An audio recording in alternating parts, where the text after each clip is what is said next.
Welcome to this special edition of Flashpoints. I'm Andy Triay, and joining me is our Chief National Security Analyst, Juan Zarate.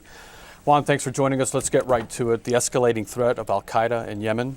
Yeah, what we've seen, Andy, with this cargo plot is al-Qaeda in the Arabian Peninsula, the al-Qaeda branch in Yemen, trying to evade the scrutiny and screening that we have in place to protect the country and trying something innovative, putting 2 bombs on cargo headed to the United States.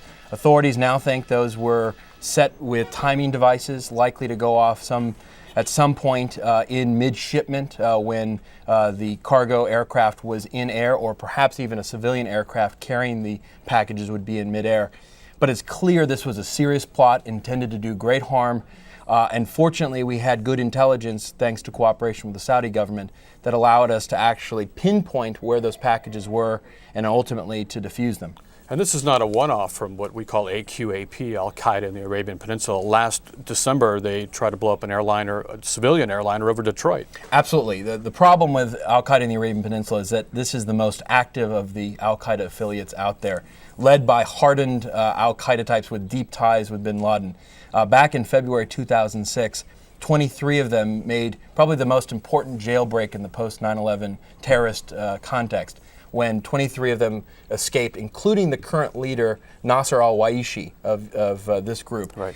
And it was at that moment that they began to reconstitute, along with others coming from Saudi Arabia, to reconstitute this group, which they announced in January of 2009.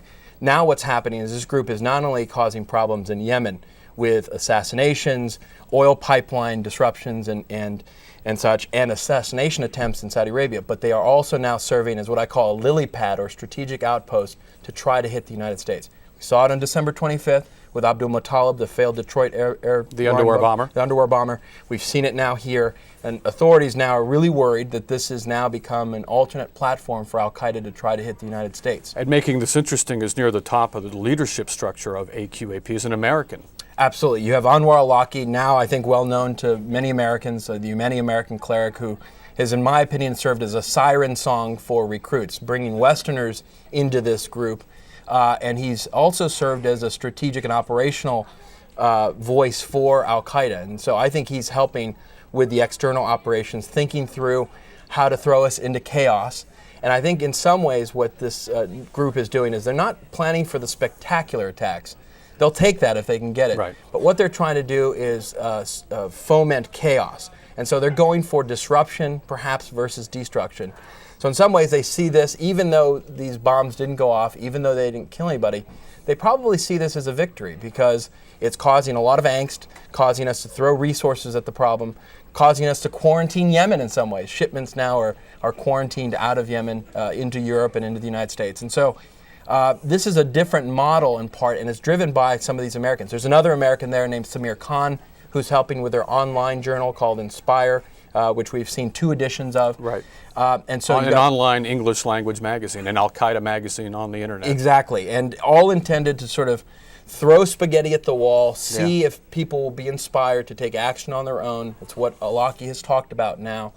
And it's unfortunately a problematic trend. The other thing I would say, Andy, is this is a really professional and deep al-Qaeda group. They've got a Saudi bomb maker, al-Asiri, who is responsible not just for these package bombs, but the December 25th underwear bomb, as well as the attempted assassination of Mohammed bin Nayef, the Saudi counterterrorism chief, last August. All bombs that were not detected by conventional means. Not detected, and they're getting better at trying to evade our screening. The good news is, Andy, they know we have screening in place, and so they have to try to evade it in some fairly technically difficult ways, in ways that make it less likely that the devices are going to work, like we saw on December 25th. And it was a year ago today that Major Hassan killed 13 people at Fort Hood in Texas. He was inspired by Anwar al-Awlaki. That's right. What we learned later was that he had email communications with Anwar al-Awlaki. He had searched out al-Awlaki, sent his emails, and al-Awlaki had responded a couple times. But al-Awlaki is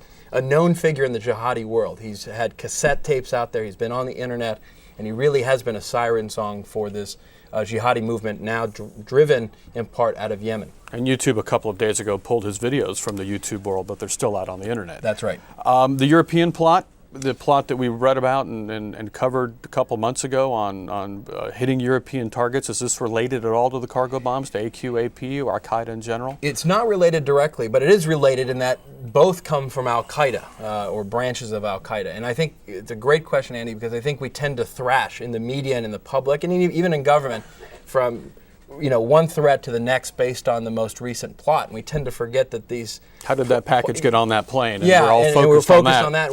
We're not remembering that just a couple weeks ago we were all focused on the travel alert and the problems of an Al-Qaeda core, bin Laden-driven plot to hit Europe. And the reality is that plot is still potentially out there. Authorities are worried that Al-Qaeda, which has invested in that plot, has sent operatives into Europe to hit with assault teams, like we saw in Mumbai, to hit multiple cities at once in a spectacular attack. That threat is still out there, and so authorities have a really complicated job because they've got to worry not just about the packages coming out of Yemen or some new innovation coming out of there, but also the core Al-Qaeda trying to commit a spectacular attack in the heart of Europe. All right, so now you've got core Al-Qaeda holed up on the Afghan-Pakistan border, and we're hitting them pretty hard. But now you have other outposts of Iraq, of Al-Qaeda popping up around the world. Yeah. Well, the way I describe it, Andy, and easiest for me to think about it, it's a kind of a terrorist hydra. I mean, you've got the core of it in Afghanistan, Pakistan, led by bin Laden and Zawahiri.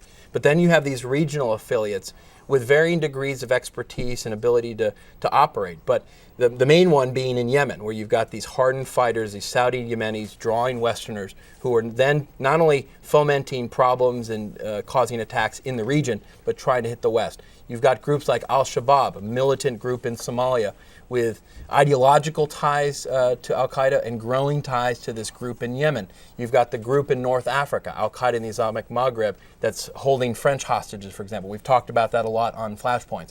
So you've got these outposts and other groups in Central Asia, other parts of the world that subscribe to the ideology of Al-Qaeda, in some ways have been ingrained with this global jihadi DNA. That is, we have to hit the West. We've got to try to attack the United States and Europe. And that makes the job of counterterrorism officials much more difficult because it's not just watching what comes out of Pakistan or Afghanistan, it's what's coming out of Yemen, Somalia, North Africa, Central Asia, and Europe. All right. Thank you, Juan. Thank you, Andy.